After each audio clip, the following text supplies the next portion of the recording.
TFI সেলে গুম নির্যাতনে মানবতাবিরোধী অপরাধ মামলায় অভিযোগ গঠনের আদেশ দিয়েছেন আন্তর্জাতিক অপরাধ ট্রাইব্যুনাল। এই মামলার আসামি ক্ষমতাচ্যুত প্রধানমন্ত্রী শেখ হাসিনা এবং 12 সেনা কর্মকর্তা সহ 17 জন। এদিকে আসামি পক্ষে অব্যাহতির আবেদন খারিজ করে দেন ট্রাইব্যুনাল। মেজবা রহমানের রিপোর্ট।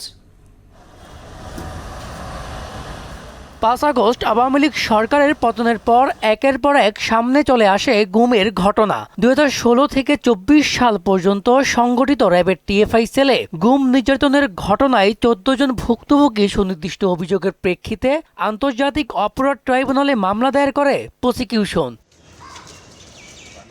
মামলায় অভিযুক্ত গ্রেপ্তার থাকা 10 কর্মকর্তাকে কঠোর নিরাপত্তার মধ্য দিয়ে মঙ্গলবার আন্তর্জাতিক অপরাধ ট্রাইব্যুনালে হাজির করা হয়। ট্রাইব্যুনাল 1-এর বিচারপতি গোলাম মুর্তজা মজুমদারের নেতৃত্বাধীন 3 সদস্যের প্যানেলে বিচারিক কাজ শুরু হলে অভিযোগ গঠন করে বিচার শুরুর আদেশ দেন। 21 জানুয়ারি এই মামলায় চূড়ান্ত বক্তব্য উপস্থাপন ও সাক্ষ্য গ্রহণের দিন ধার্য করেছেন ট্রাইব্যুনাল। আগামী 21 জানুয়ারিতে ওপেনিং স্টেটমেন্ট এবং প্রথম সাক্ষ্য গ্রহণের মাধ্যমে এই মামলার বিচার কাজ শুরু হতে যাচ্ছে। মামলায় 35 জনেরও বেশি সাক্ষী সাক্ষ্য দেবেন বলেও জানান শাইখ মাহাদি। এই মামলায় মোট আমাদের এখানে প্রায় 35 জনের বেশি সাক্ষী রয়েছেন, তবে ফাইনালি কয়েকজনকে আনা হবে সেটা আমরা ডিসিশন করব। তবে ট্রাইব্যুনালে আটক সেনা সদস্যরা নিজেদের নির্দোষ দাবি করেছেন বলে জানান তাদের আইনজীবী। সবাইকে জিজ্ঞেস করেছেন এবং পরে শুনিয়েছেন ওনাদের বিরুদ্ধে অভিযোগ কি, তারপরে জিজ্ঞেস করেছেন যে আপনারা কি দোষী না নির্দোষ।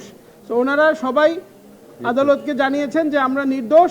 এদিকে শতাধিক গুম ও বিচার বহির্ভূত হত্যা সহ 3 অভিযোগে মানবতা বিরোধী অপরাধ মামলায় সাবেক সেনা কর্মকর্তা জিয়াউল আহসানের বিরুদ্ধে 4 জানুয়ারি অভিযোগ গঠনের জন্য শুনানির দিন ধার্য করেছেন ট্রাইব্যুনাল 1। জিয়াউল আহসানকে আজকে কোর্টে প্রডিউস করবার ডেট ছিল, সেই ডেট অনুসারে তাকে আজকে কোর্টে প্রডিউস করে গ্রেফতার দেখানো হয়েছে এবং আগামী 4 জানুয়ারি তার এই মামলায় চার্জ গঠনের জন্য শুনানির দিন ধার্য করেছেন মাননীয় ট্রাইব্যুনাল। অন্যদিকে জুলাই গণঅভ্যুত্থানে আশুলিয়ায় 6 লাশ পোড়ানো সহ 7 জনকে হত্যা মামলায় তদন্ত কর্মকর্তার জেরা বৃহস্পতিবার পর্যন্ত মুলতবি করেছেন ট্রাইব্যুনাল 2।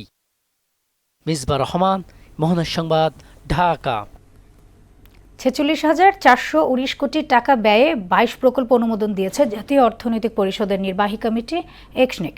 প্রকল্পগুলোর মধ্যে নতুন 14টি ও সংশোধিত 5-এর আর মেয়াদ বৃদ্ধিজনিত প্রকল্প 3টি। এর মধ্যে সরকারি তহবিল থেকে আসবে 30,482 কোটি টাকা, প্রকল্প ঋণ 1,689 কোটি এবং সংস্থার নিজস্ব অর্থায়ন 14,247 কোটি টাকা। দুপুরে শেরেবাংলা নগরের এনইসি সম্মেলন কক্ষে প্রধান উপদেষ্টা অধ্যাপক মোহাম্মদ ইউনূসের সভাপতিত্বে অনুষ্ঠিত একনেক সভায় এসব প্রকল্প অনুমোদন দেওয়া হয়।